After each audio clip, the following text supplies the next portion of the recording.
Телефонмен кіре берейік па? Жо, телефоннан не қорқасыздар сонша, подполковник? Жо, сізге бір қауіп төне ма или телефонмен басыңыз ұрып жарайын деген ба? Неден сонша қорқыныш? Жо, сыртта тұрсаңызшы деймін, да? Жанбол Рахматулла, бейне және аудио жазылымы жүруде. Жалпы жағдаймен танысыз ба? Не үшін келіп тұрғанымыз? Ойыңызшы? Жалпы ойымша Байтелеков Баянның ұлының. Оқиға қашан болды? 8-ші қаңтар күні болған. Бүгін қаншасы? Бүгін 14-ші ақпан 2024 жыл. Қанша уақыт өтті? Bir айдан асты. Bir ай, бір апта өтті. Іс неге қозғалмай жатыр? Іс әкімшілік іс қазір сіздің мамаңыздың алған дене жарақаты бойынша қосымша сараптама тағайындалған. Себебі Дене жарақатын нақтылау мақсатында. Нақтылау мақсатында. Сараптаманы алып келіп мына жақта оқып бересіз ба қазір? Несін нақтылағыңыз келіп Ол жатырсыз? жерде бірінші сараптамада жеңіл дене жарақаты берілген 12-ші қаңтар күні. Ол жерде енді біз сарапшыға қосымша сұрақтар қойдық. Ол қандай ненің әсерінен алуы мүмкін. Сіздер ұйғарым жібересіздер ғой ар жаққа. Сол кезде сол сұрақты қойып жібергенсіздер ғой. Сіздер не қымыжып жатсыздар? Сіз бір сұрақ қойдыңыз болды ғой. Жоқ, ол жерде эксперттің өзінің көрсеткен дене жарақаттарын біз қандай салдарынан алуы мүмкін. Жоқ, сол ұйғарымда учаскелік инспектор Данияр барлық сұрақтарды қойып жүрген. Осы мезгілде, осындай уақытта, осындай оқиға болды, содан алу мүмкін ба деді. Мінекей 8-ші қаңтар 2024 жыл анықтады ұйғарым сараптама тағайындау туралы екінші бөлігінде жазылып тұр инспектор. Жарақат болса олар қашан, немен және қалай салынған және орналасу жағдайлары қандай, денесінің қай жерлерінде орналасқан және осы алынған дене жарақаты қай дәрежелі дене жарақатына жатады деп полиция капитаны ыбыраш жіберіп қойған. Міне, нақты сұрақтар қойылып қойған. Сізге не деді сарапшы? Мүмкін деп жауап бер жерде. Дәл сол оқиға болған күн, яғни 8-ші қаңтар күні дәрігер-хирург Бектаев жарақаттарды қарау барысында диагноз сол қол иық аймағында жұмсақ тіндер соғылған, сырылған жарақаттары бар дейді. Жаңа ұйғарымында инспектордың оған жауап 4 күннен кейін 12-ші қаңтар күні сот сараптамалар институтында тұжырымдар.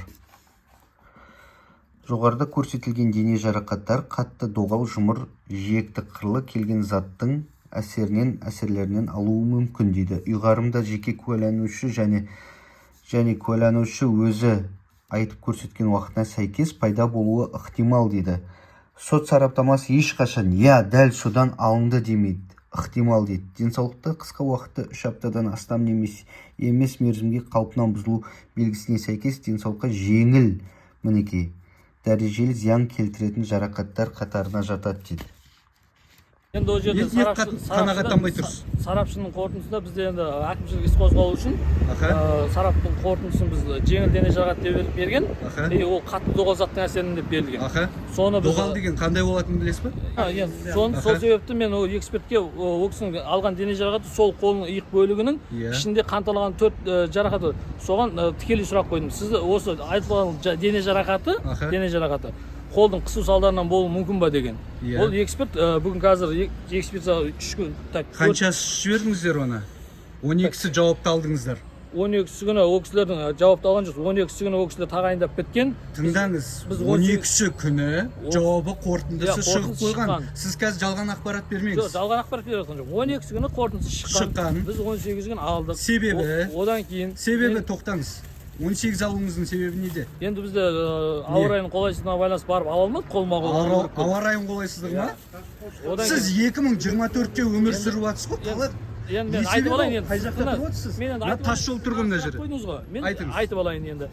Қазір екінші қосымша сараптама тағайындалды. Сараптаманың қорытындысы кеткеннен кейін сіздің анаңызды шақырып келгеннен кейін таныстырып біз әкімшілік іс құрамы болатын болса созақ ауданы сотына жолдаймыз. Тыңдаңыз, қосымшаны қашан жібердіңіздер? Қосымшаны осы 12-сі нәтижесі шықты. алдыңғы апта жібердік, алдыңғы апта. Күнін нақтыласаңыз, алдыңғы Енді ол апта. күнін мен нақты сізге айта алмаймын. Не үшін? Ол себепті ішке кіріңіздер, мен қолымда материал. Шақырсаңыз осы жерге іс жүргізіп жатқан Мен инспекторды. енді ішке кіріңіз, мен қызметтік Жоқ, бөлмем біз бар. телефон тастамаймыз. Осы жерде бәрі ашық, халықтың Көресіз, қоғамның айтып шығамын, мен бақылауында қашып болсын. жатқан жоқпын, мен Осы көрсетемін. жерге шығарыңыз, біз сізді күтеміз, жарай ма? Мен кабинетін кілтін біреуге бері алдырып бермейін жаным сізге. Жоқ, барып қайтыңыз, біз осы жердеміз. Болмаса Қиын жүріңіз. емес па?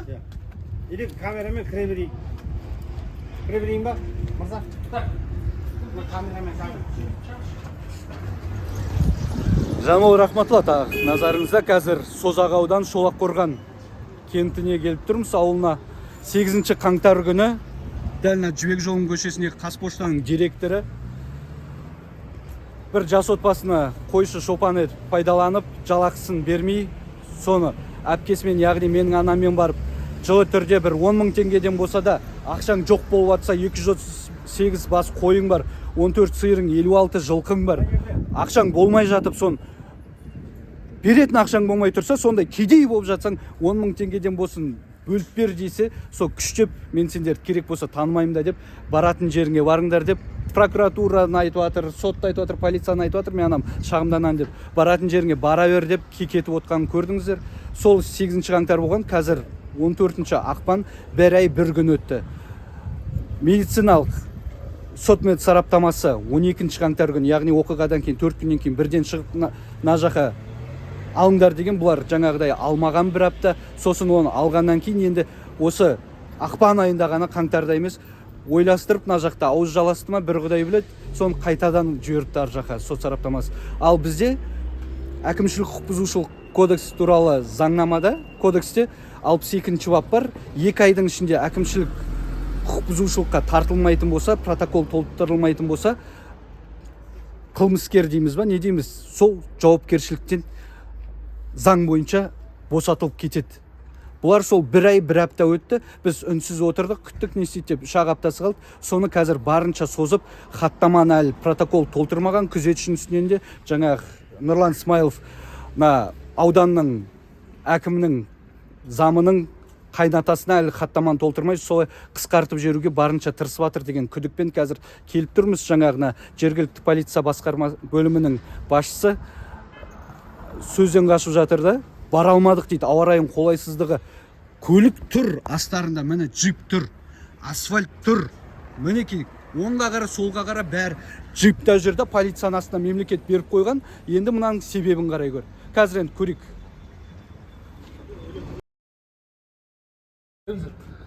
Жамал Рахматулла, бейне және аудио жазылым жүруде. Кезекші прокурор немесе бас прокурор кім келеді? Қайсысы бар? Шақырсаңшы. Не бойынша, кім шағырып жатыр дейміз? Сіз кімсіз, келіңіз, таныстырыңыз өзіңіз. Ау, Айта беріңіз. Ашпайсыз ба есікті? Қонақтарды үйді қарсы аласыз ба? Жоқ, қарсылаған кімге келдіңіз? Звондап айтайықпыр. Есікті ашсаңызшы. Жоқ, мемлекеттік ғимаратына кіру проблема болды. Немене? Жоқ, неғып ашпай тұрсыз? Түрмес па? Түрмес па? Арызым қаяқта жазам? Жоқ, арыз жазасыз ғой сіз. Жатып алып жазайын ба осы жерде? Ескертуім керек та. Мен айттым ба кімге келгенімді? Кімге келдіңіз? Есікті ашыңыз деймін. Кезекші прокурорға келдім. Кімге келдіңіз айтсаңызшы, мен ескертейін. Мен ше прокурордың бәрінің атын жаттап жүремін ба не? Прокурордың кімге келгенін қақтан біледі? Болды. Ашса есікті. Мына күзет дегендер, кім күзет деген? Формаңда бірдеңе бар ма? Күзетеміз сол жерде. Кімсің? Қарауылым осы. Жоқ, түсіндім ғой, енді бір агенттіктен шығарсың, жеке өзіңсің. Бас прокурор, сіздерге адамдар қалай арыз шағым айтып кетеді? Мына жерде 2 адам келіп тұр. Қоғамның белсенділері келіп тұр. Бізді кіргізбей тұрғанда жаңағыдай ақшасын аламай жүрген адамдарға кет дейтін шығар. Жерде прокурор келіп кетті. Жөн аңғарсыңшы. Кім мынау? Сіздерде бір устав бірдеңе бар ма? Ат жөніңізді атыңызшы. Мақсат, фамилияңыз? Кіріңіз. Қазақ. Жалын бәрін кіріп прокуратураға. Жалын бәрін Мына жерде тізеңе қойып па, терезенің алдына қойып па шағымданасың ғой? прокуратураға шоқ қойған, Созақ ауданы. Маңараңыз әлеке, бос та, өйткені ешкім кіре алмай кетеді да. конечно әйтеуір көзбен жасқа қоймаса бұны енді сыртқа қоймаса қалай бұған тастайды хат тастайды арыз шағым тастайды дұрыс па? мына соңғы рет ашылғанның күні жоқ, бұл өмір сол күй тот басып қалған ғой, ол ешкім арызын жазамай кеткен ғой мына жерде. мына түрлі тот баспаған қараңыздар мына жасаңыздар şimdi. Уағалейкум ассалам. Салыңыз дейік. Подполковник па? Жанбол Рахматулла, бейне және аудио жазым жүруде. Мына жерде бірінші есікте отыратын кісінің аты жөні кім еді? Тіке кіргенде. Ол кісі қайда? Ол кісі қазір больницада. Аха. 8 қаңтар күні осы жібек жолында Қазпоштадан отделение. Жоқ, осы жерде сөйлесек та? Режимный объект сізді камерасы. Жоқ, режимный объект деген не екен? Ойларына келген жасап бітті. Қадағалаушы. Ойымыздан Қадағалаушы ол емес те ол. Неге режимный объект ол? Бұл жерде не бар? Жоқ, бір тюремщиктер бар ма? Аха. Дұрыс түсіңіздер. Қайда бұның? Ойымыздан шығарған жоқпыз оны. Өріж қайда? Не деп тұр, оқысаңшы. Оқысаңшы. Телефон жайлы. Көрсеңші пунктін бірден, көп сөзгімай. Көзіңіз бар ғой, көріп көрсеңізші. Кешім сұрып. Қызық екен, я? Жақсы сөйлесесіздер. Прокуратура режимный объектке жатпайды бұны. Обжаловать етіп көреміз. Тыңдаңыз. 8 қаңтар күні Қазпоштада қандай оқиға болған? 8 қаңтар күні Созақ ауданы Шолаққорған ауылында Жібек жол көшесінде Қазпошта бөлімшесінде қандай оқиға орын алғанынан хабардарсыз ба? Жалпы бұқаралық ақпаратта шыққанда мүмкін бір аудан прокуратура неге полиция бөліміне тіркелген. Қазіргі таңда өздеріңізге баяндаған шығар полиция бөлімімен сараптама тағайындалып отқан жөнінде. Яғни сіздің анаңыз болайық, по-моему. Иә, мен анам. Қосымша соның әрекет күтіп отырып, енді нәтижесін. Қараңыз, сараптаманы 8 күні тағайындағанда 12 күні қорытынды шыққан. Қосымша сараптама тағайындалды. Себебі нақты қолында қандай да жарақаттардың, қолында қандай да қолдың күшінің арқасы нәтиже бар ма, соның қысу әрекеттер сол бойынша. Жоқ, соны ұйғарымда учаскелік инспектор сұрақты бірден қойып жібереді. Мен тәжірибемде. Сіздің тәжірибеңізде бұндай болып еді? Оны кімге полицияға біз бардық, полиция аумен Аллаху акбар болды. Қазір шам деп та жоқ содан полиция. Сол септігіңіз тигізе аласыз ба? Жүрсеңші барайық. Мен қазір не үшін барамын oradan бізге түсіндіру үшін сіз неге барамын деп. Біздің заңды құқығымызды қорғаушы емессіз ба? Осы Қазақстан Республикасының азаматымызды сол кезде сіздеріне қоғам белсенділері Қазақстан Республикасының азаматынан бір заңдылықтан шектетілген бар. Біз сізден сұрап тұрмыз, өйткені полиция қазір сіздерге жауап берген шығар полиция қызметкерлері. жоқ деймін, сізге айтып тұрмын. Неге жауап берген? Мен прямо эфирде тұрмын, 1,5 сағат болды. Қазір шығамын деді, жоқ содан. Шығара аласыз ба, күшіңіз жете ме аузыңыз? Құзыретіңіз? Хабарлассақ қазір сотымызды Күресеңіз жаныңызда тұрыңыз.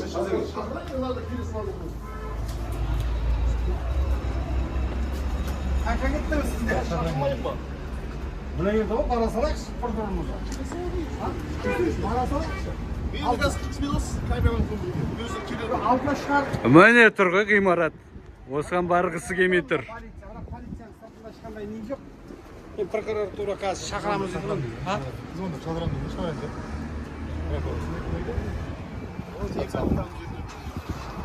Әңгімем жоқ. Мына жақтағы адамдар Әңгіме жоқ. интернетте шағымданып жатқан болатын. Шағымда бәрі орынды екен, мен жай ғана бір іш пысқан адамдар ма десем, сөйтсем прокуратураға сенің құқығыңды қорғайтын бақылаушы органның есігін табалдырығын сөз жерін тоздыратын сияқтысың ғой, кіргізбей тұр ғой бізді. Қарапайым өзінің заңды құқығын толыққанды білмейтін, заңды меңгермеген кісілерге қандай мына жақта физикалық тұрғыда емес, моральдық қорлық көрсететін адамдар ғой. Бір арығы жоқ ішінде. Сиыр жылқы не істетпейді деш соғым. Полицияның жергілікті полиция басшысы қазір шығам, құжатты аламын деді де кетті. Сол күй жоқ. Мынаудай шығам екен, енді көрейік. Қазір прокуратураға келіп, бір жігіт шықты тағы да. Подполковник мырза. Қазір хабарласып шақырам деді де бұл кісіге кетті енді. Бізге уақыт бос бізге уақыт бос.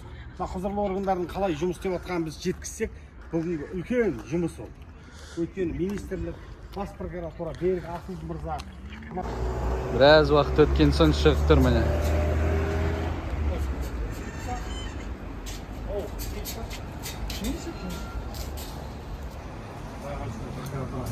бізге көрермендер әңгіме ашылмайды.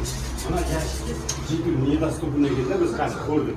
Күзет арқылы кіреді екен. Бұны не үшін қойдыңыздар? Жаңа прокуратураның тапсырмасымен көзбояушылық па? Ондай көзбояушылық ашық тұр ғой. Мына қабаттарының жалпы түскенге байланысты біз алып не аламыз ғой. Мерзімі болатын шығар мөрмен бірге. Қай күні ашылған соңғы рет? Енді ашық тұр ғой көрсеңші. Канцелярия бар ма? Әрине. Неге өздерінің ережесі бойынша мөрмен қашан ашылған соңғы рет қойылмаған? Бұны арнайы жауып ашық түрде өзі көріп тұрсыз ғой. Ар жағында көрсеңіздер қолды көріп тұр. Ішінде не бар, не жоқ екенін енді одан. Бұл бөлмеге мына жәшікке жетем дегенше біраз әңгіме болды. Қарапайым адамдарды сіздер кіргізбейсіздер деген ойға келдік біз. Ондай ойда келген жұмысымыз туралы не айтасыз? қазір кесінде енді Инспектор екеуін шақырдыңыздар ма? айтылды қазір келу керек. Отырыңыздар. Неге?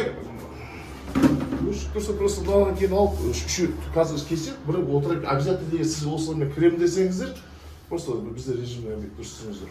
Прокуратура режим режимный объектке енгіз деген Жалпы бұл не АФК бойынша экстремизм сәйкесінде біздің жалпы енгізілген, одан кейін Экснеге сәйкес экстремизм жалпы бойынша. Одан кейін облыс прокурорының бұйрығы бар. мына өліп қалған прокурор ғой 19-да атымды айтпа қоя. Сізге дұрыс емес қой. Не өліп қалды ма? Кішкене сөзді фильтровать етіп Қалай фильтровать? Өлді ғой. Тірі ма? Тірі ма? қайтыс болды. Тірі ма? Тірі емес қой. ол кісінің өзі атымды айтпасын менің деп маған условия қойғанда адамдар арқылы. Содан кейін айтып отыр, атын енді ешкім атамайды өліп қалды ғой. Енді өздеріңіз білесіздер, жалпы дегенмен кішкене Фильтровать дейді. Шағымдансаңызшы мен үстімнен. Фильтровать етпей жатыр сөзін деп. Фильтровать ету деген бандитский жаргон сөздер емес па? Енді естіп тұрмыз ғой прокурордың сөзі. Аузынан өзін. Базар фильтруй дейтін сияқты біреуге. Açığım bazar, açığım kurustu işte. Жаргон. Енді? Men екі рет отырғызған, білесіз ғой, мен асабистім ғой қазір. Екі рет отырғызды, бірақ ештеңе дәлелдемей қайта шығар, бірінші 10 қылмыстық іспен отырғызды, мынау. Осы, ол кезде Берден. Кейін мына кісі отырғызды. Берден қай жылдар еді? Мен 19-да отырғызды. Сосын мына кісі тағы отырғызды. Жеңіл санаттағы қылмыстығыз 2 жылдан кейін ашылмайды прокуратураның. Бірақ бұл 2 жыл 4 айдан кейін артсыз басқасыз қайтып қалды. Баға берілді ғой, оны мен қазір. Баға берілгенде әлі шағымданамыз ғой, әлі жазу керек, үкімет өзгеріп жатыр, президенттің көзқарасы өзгеріп жатыр. Так, подполковник Айветпен есіміңіз кім еді? Алмас. Алмас, иә? Алмас дей берсем Айветпен шығарсың. Жарайды. Кезекші прокурор, негізі сіздің тәжірибеңізде қаншалықты жиі болып тұрады? Инспектор немесе МПС-тің басшысы сарапшылардың сот-мед сараптамасын әділет басқармасына бағынышты. Олардыға күмән келтіріп қосымша сұрақ қоятындай. Жиіліктік.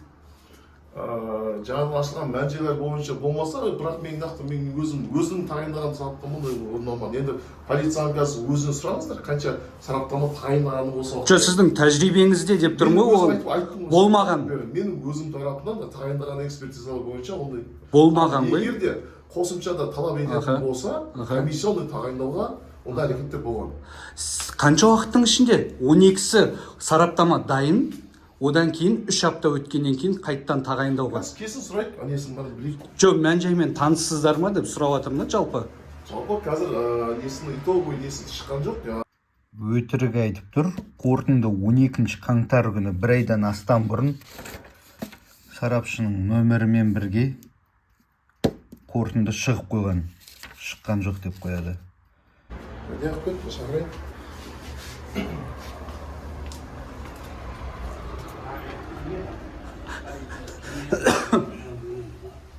Нарыс қайтып кетті тағы да.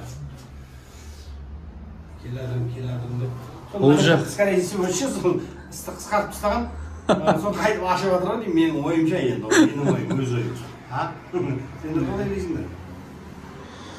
Жоны қарапайым азамат болса, маған кез келген адамның жүйкесі шыдамайды маған. Иә. Енді халықтың қалай жұмыс істеп жатқанын бақылаушы органдар бақылайды ғой енді. Біз бұны Америкаға барып, бір қытайға Россияға барып шағымданамаймын. естіп тұрсыз ғой әлеке, менің подполковник та қанша жыл қызметінде қорытындыны қайттан тағайындау жайлы тәжірибесінде болмаған. Ал Қазпоштаның бастығы, Замәкімнің қайнатасының мәселесінде қанша жылдық тәжірибесі бар адам сонымен бірінші рет кездесіп тұр. Мінекей, мал мүлкің болса, бізде шолақ қорғандамыз, шолақ қорғанда. Жәбірленуші Бәйтерек баянның өзі осы кісі жаңа осында жүреді ғой. осында жүр. Құжаттармен таныстырайын. Өткенде де таныстырғам ол кісіге.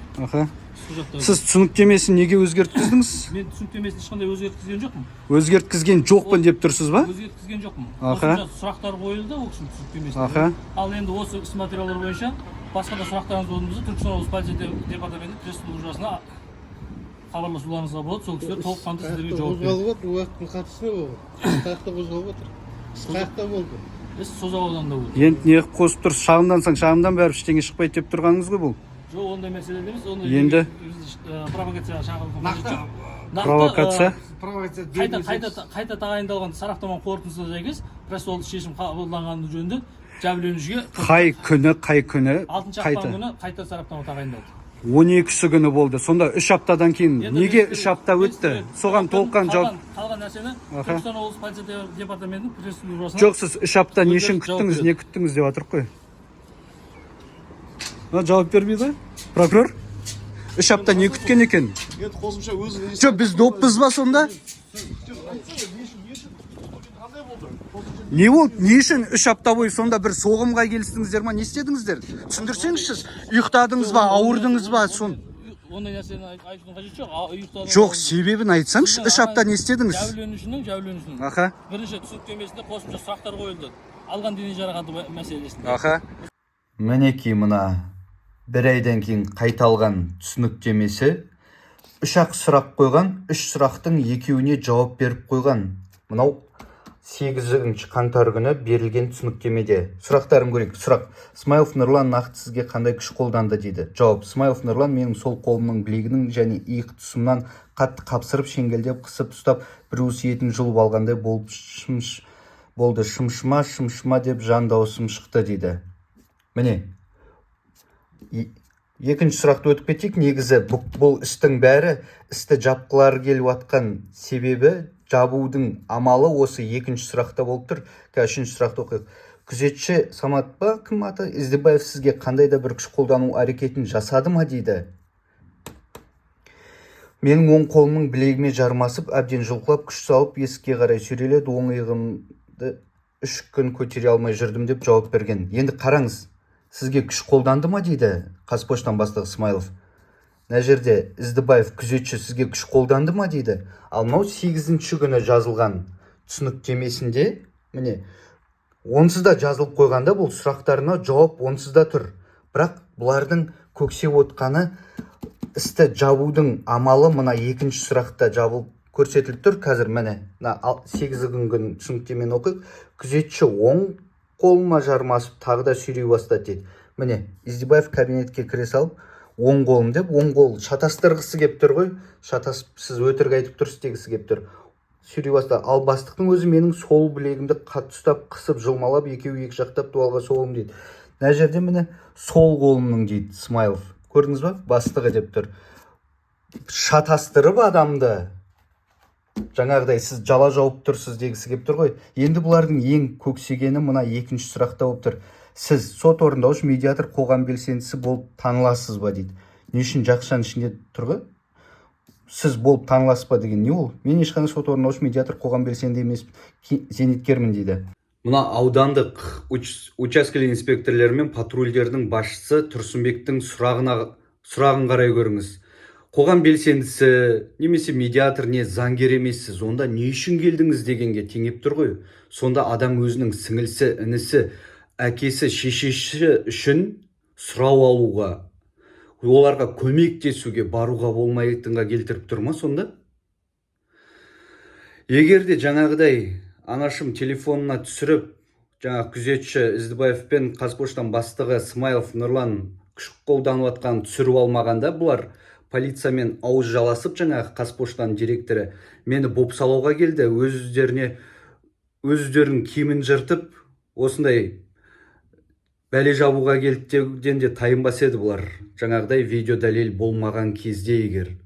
Видеода көріп отырсыздар ғой, Қазпоштан директор қаншалықты өзінің малына сенімді болып отқанын. Прокурорыңа да бара бер, сотыңа да бара бер, полицияңа да бара бер деп кекетіп мұқатып отыр қарапайым адамдарды. Сол мәселе бойынша Түсініктемені беріңізші біріншін. Дәл осы жерде қазір ақ қағазға қара қаламмен жазылған. жәбірленушінің өзі кезінде іс материалдарымен Жүріңіз машинамен таныстырып. Жүріңіз. Сіз бірге жүресіз бе? Өтініш сізден. Айып етпесеңіз. Ең бірінші түсініктеме сізде бар ғой. Арызда бар, я? Болды. Соны көрейік. Не өзгергенін көрейікші. Жүріңіз машинада. Жоқ, машина емес, мен жәбірленушіні алып кіріңіздер. Жоқ, өз жерде сөйлесейік те мен. Жоқ, мен сіздерге іс материал таныстыруға міндетті емес. Жәбірленушінің өзіне ғана таныстыруға. Жәбірленуші сұрайды қазір. Тұрыңыз осы жерде. Ішке кірсін. Жон аңғарса таяғы да камерадан кетіп баратыр. Ашып отқан жоқ камераның. Келсеңіз осы жерге. Жаурадыңыз ба, куртка берейік па? Жаурадыңыз ба, куртка берейік па, или машинада пеш қосайық па? Жоқ. Келіңіз осы жерге, қашпаңыз. Өтініш деп тұрмыз ғой? жауап берсеңізші, сіз де күтіп қой, 2 сағат қой. саламатсыздар ма? Іс материалдармен өткенде таныстырдым ғой Баян апай. Тұрсынбек, Қалай таныстырды сізді? тыңдаңызшы. Жүріңіздер, ішке кірейік, мен айтып Телефонмен кіреміз онда. Телефонның ішінде қару жоқ, тексерсеңіздер болады, рентгеннен өткізіп.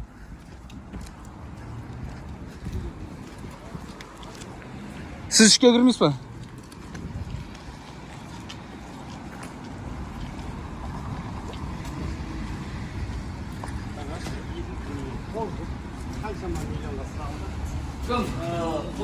бұл кісіні тіркеп кірмес, телефонын алып қалды, анасын кірді. Телефонын алып қалмайды, келіңіз осы жерге, камераның алдында. Телефонын көре алмайсыздар. Жоқ, кешеңіз сіз не қорқып отырсыз телефоннан? Балаңыздағы той жоқ, киіп алғансыз, көшенің балдары ұқсат. Сіздің полицейский уставтағы сай ана формаға сай кеткенмейді ғой. Жәбірленуші, бәйтерек Баян апай келеді, кіргіз. Инспектор. Қайдағы инспектор ғой, формасы бір-біріне сапарение келмейді мұна, жүрсің қарашы. Талтаң. Міне.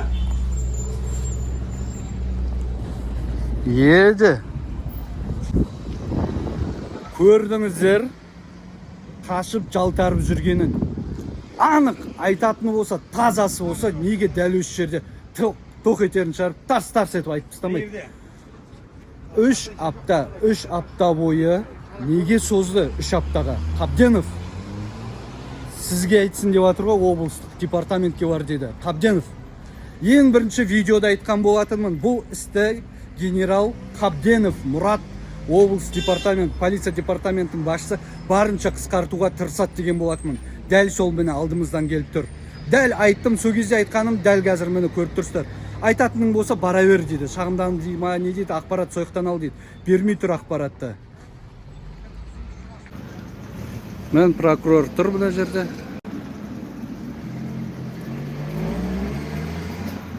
Шықсаң жаққа азаматтар қабылдау бөлмесіне. Майор.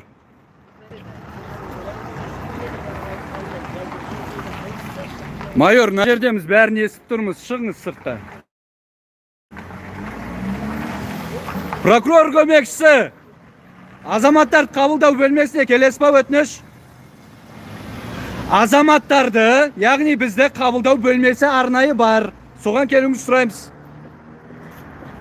Майор, келіңіз жалтармай.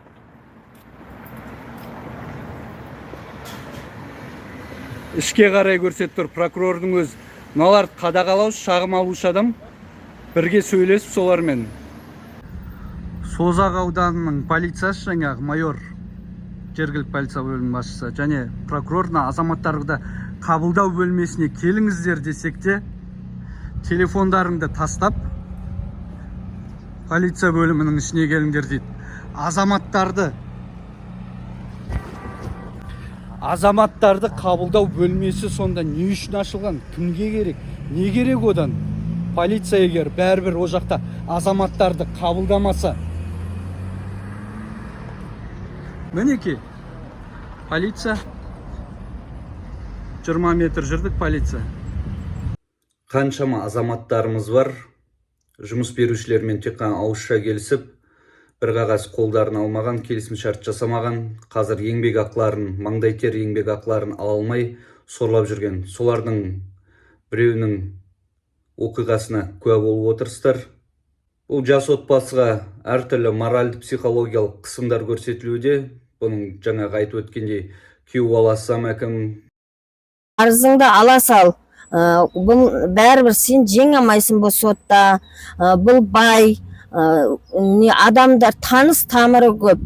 Сенің тірлігің бәрібір болмайды, қоя сал деп әрқайсысы қысым жасап жатыр. Мен өзіме қол жұмсамақшы да болдым. Қысым көргеннен кейін бала шағамды ойлап қойдым. Тіпті қорққандықтарынан өз-өздеріне қол жұмсауға итермелеп жатыр десек те болады. Сондай ойда туындап жатыр екен, ойларынан өз аузынан естіңіздер. Осыған құзырлы жауапты органдарға айтарым. Отбасымен бір қайғылы оқиға орын алмай тұрып, өздеріңізге атқарылған міндетті істеңіздер. Не дегенмен сіздерден барып нан сұрап жатқан жоқ, отбасын бағып берші деп жатқан жоқ.